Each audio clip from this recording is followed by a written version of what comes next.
waɗannan alamomin da su ake gane al'umma ba ta da gobe mai kyau. Idan ka ga duk al'ummar da ta riƙe mutanen da ba su da wani amfani a cikinta amma ta riƙe su a matsayin masoya, su ne abin alfaharinta, abin nuninta a duniya, sai kaga kuma ta watsar da waɗanda suke mata amfani, wanda suke seta al'amuranta, ta watsar da su, ba ruwanta da su. Ƙaramin misali da za ka fahimce ni shine za ka ga yadda mutane ke tururuwa wajen kallon 'yan ƙwallo, amma kaga malamin makaranta ana wulaƙantar da shi, ba mai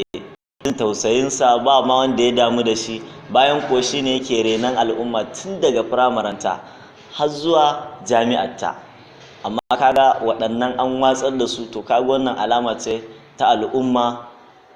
ba za ta yi wani tsawon kwana ba, za ta rushe, ba ta da gobe mai kyau.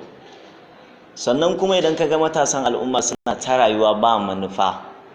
ba mai burin ya zama babban ɗan kasuwa ko ɗan jarida ko wani likita ko wani masanin bincike, to waɗannan abubuwan duk yana nuna al'umma ba ta da gobe mai kyau.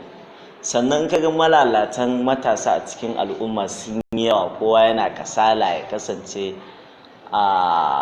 ya zama wani abu, ya jure wahala don dai burin sai cika, to wannan da al'umma ba ta da